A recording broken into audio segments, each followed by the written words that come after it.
The Mughal Emperor Jahangir was so frustrated by one enemy that he could never defeat. He was so frustrated that he commissioned a painting of himself shooting that man's severed head with an arrow. The man was Ethiopian and he was the most powerful ruler in the Deccan.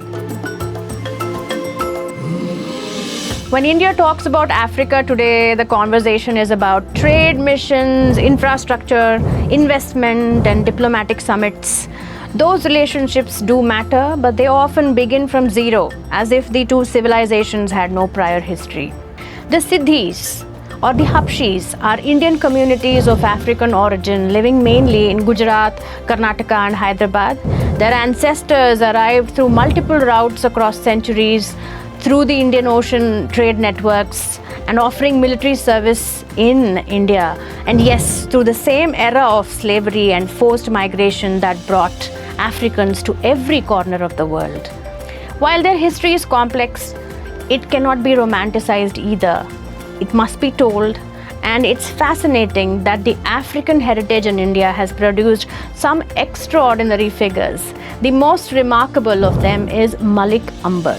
By 1610, Malik Ambar was commanding an army of over 10,000 soldiers and 40,000 Deccan fighters. He defeated the Mughal armies sent against him by Emperor Jahangir, halting the Mughal expansion into the Deccan for over 2 decades.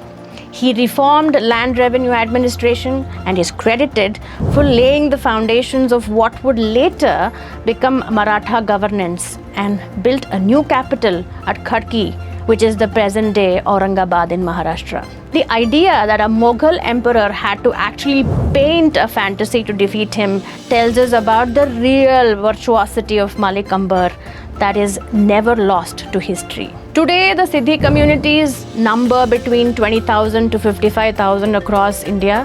Researchers have studied with great interest their presence in the Indian diaspora. They're not outsiders to India, they're truly part of the Indian subcontinent. As India deepens its Africa engagement through the India-Africa Forum Summit and the bilateral relationships that are forming today, the Siddhis represent something no diplomatic document can manufacture: a living, embodied, centuries-old connection between Africa and India. Some diplomatic bridges are not built, they're lived.